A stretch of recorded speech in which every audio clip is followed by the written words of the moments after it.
L'ancien Premier ministre espagnol José María Aznar est sorti de son silence, commentant la crise de Madrid avec l'Algérie et son changement de position sur la question du Sahara, ainsi que les nouvelles relations de cette dernière avec Rabat. José María Aznar a déclaré, dans des déclarations télévisées, que le conflit avec l'Algérie se paiera cher. Le politicien espagnol a considéré ce conflit parmi les catastrophes diplomatiques menées par le gouvernement de son pays ces derniers temps. L'ancien Premier ministre espagnol a envoyé un message au peuple espagnol, qui a été rapporté par le site Antena 3, en disant « Oh, les Espagnols, c'est une chose extraordinaire que le roi du Maroc lise le message du Premier ministre espagnol, selon lequel la politique de 40 ans envers le Sahara a été modifiée, sans en informer le Parlement ni l'opposition, et tue avec cela, un accord stratégique que j'ai moi-même signé avec feu le président Abdelaziz Bouteflika en 2003. Nous avons tué l'accord pour le premier fournisseur de gaz espagnol dans le contexte d'une crise énergétique mondiale, a ajouté le porte-parole. Aznar estime que ce que le gouvernement de Pedro Sánchez a fait, diplomatiquement et politiquement en Afrique du Nord, en référence à l'Algérie, est un revers extraordinaire pour l'Espagne. Le politicien lui-même a souligné que les premiers résultats de ces mouvements ont commencé à apparaître, représentés par la récolte du discrédit, le manque de respect et de considération. Il est à noter que la classe politique espagnole, pour la plupart, a critiqué la position de Pedro Sánchez, qui n'a jusqu'à présent pas été en mesure de justifier sa position devant le Parlement espagnol. Le groupe pétrolier et gazier national, Sonatrach, a su, 50 ans après la nationalisation des hydrocarbures, bâtir une industrie solide, couvrant les activités de l'amont et de l'aval pétrolier et gazier, un réseau de transport par canalisation important, des raffineries de pétrole et de condensat et une flotte de transport maritime. À l'international, il est surnommé le géant africain en référence aux grandes multinationales pétrolières et gazières. Depuis plus d'un demi-siècle, Sonatrach joue, en effet, pleinement son rôle de locomotive de l'économie nationale. Sonatrach est également un des puissants leviers de la souveraineté nationale, comme réaffirmé ce jeudi, par le président de la République, Abdelmadjid Tebboune, à partir d'Oran où il effectue une visite de travail et d'inspection. En marge de la pose de la première pierre du projet de réalisation d'une station de dessalement d'eau de mer à Cablan, dans la commune d'Ain El Kerma, le président Tebboune a en effet salué le rôle joué par Sonatrach qui est le bouclier qui protège l'Algérie après ses forces armées, les militants et les citoyens. À cette occasion, le président Tebboune a adressé ses sincères remerciements à tous les travailleurs du groupe pour leurs efforts et leur patriotisme, soulignant que l'histoire retiendra que cette société nationale a permis à l'Algérie de faire entendre sa voix haut et fort et garder la tête haute dans une conjoncture très sensible. Après avoir suivi un exposé sur les réalisations les plus importantes du groupe Sonatrach depuis 2020, le président Tebboune a insisté sur la révision de l'investissement en matière de production de gasoil, soulignant que la tendance mondiale se dirige vers la réduction de l'utilisation de ce type d'énergie. Le président de la République a donné des instructions à l'effet d'étudier cette question avec les ministères des Transports et de l'Énergie afin que l'investissement ne soit pas vain dans la production de ce type de carburant.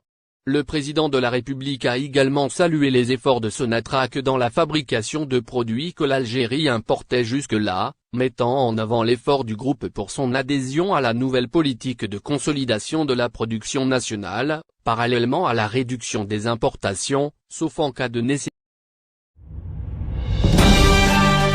Les déboires du football algérien ne semblent pas finir.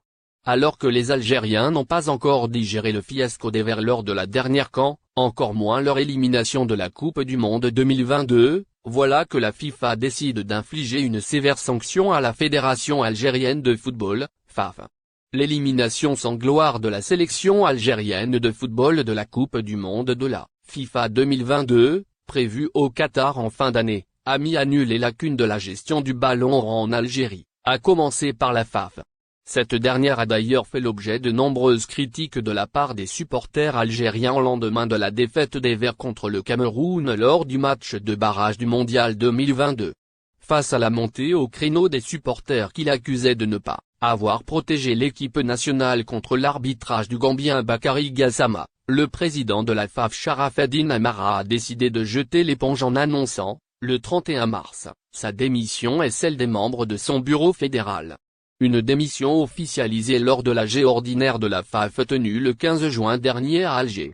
Alors que le nouveau président de la FAF sera connu lors de l'AG élective prévue en juillet, une mauvaise nouvelle est tombée ce mercredi 22 juin 2022. En effet, le futur patron de la fédération et les membres de son bureau devront faire face à un énorme problème en relation avec le volet financier. La FIFA a en effet décidé de supprimer toute aide financière à la FAF en raison d'une grave entorse au règlement commise par l'ancienne direction de la FAF. Dans un message publié ce mercredi 22 juin sur sa page Facebook, le journaliste et manager de football Ousine Djenna a révélé que la FIFA a décidé de priver la FAF de toute aide financière dans le cadre des subventions accordées chaque année à l'ensemble des fédérations nationales. Selon la même source, cette décision de la FIFA de couper les subventions à la FAF est motivée par une infraction au règlement commise par l'ancien président de la FAF. La FIFA a reçu un document officiel émanant de la FAF où il est mentionné que l'ancien président Sharafeddine Amara a changé le statut de la FAF d'une association à caractère sportif en une société commerciale spécialisée dans l'achat et la vente d'équipements sportifs, révèle Ousine Djenna. Cela constitue une infraction au règlement de la FIFA régissant les statuts des fédérations nationales, ajoute-t-il en précisant que le document en question mentionne que la FAF dispose d'une société avec un gestionnaire inscrit au Centre national du registre du commerce, CNRC. Le gestionnaire en question est le directeur des affaires générales, DAG, de la FAF, qui a été limogé l'année passée par le président démissionnaire Sharafeddine Amara, précise la même. La Confédération africaine de football, CAF, a décidé de ne plus désigner l'arbitre gambien Bakary Gassama pour les matchs des clubs et sélections algériennes, en compétition continentale, lors du prochain exercice. Cette forte décision de l'instance faîtière du football africain est motivée par la volonté de protéger l'arbitre gambien devenu l'ennemi public des Algériens, après sa prestation quelconque lors du match face au Cameroun. Pour rappel, ce dernier a subi les foudres du sélectionneur algérien Djamel Belmadi qui n'a pas manqué de l'attaquer en privé lors de leur retrouvailles à l'aéroport d'Alger, ou encore publiquement à l'occasion de ses dernières sorties médiatiques. Je suis obligé de dire que je n'ai pas aimé du tout au lendemain du départ de cet arbitre, à l'aéroport d'Alger, le voir confortablement assis dans les salons à boire un café avec un millefeuille. Je l'ai croisé en Turquie après et je lui ai redit la même chose, précise-t-il. Je lui ai dit qui il était. Je n'ai pas aimé que nous puissions accepter ce genre de choses. Nous, quand on va dans ces pays, quand on va en Afrique, ce n'est pas ces traitements de faveur que l'on a, avait lancé le sélectionneur des Fennecs. Annoncé comme persona non grata en Algérie, Bakary Gassama n'aura plus l'opportunité d'officier les matchs du double champion d'Afrique, du moins pour la prochaine saison.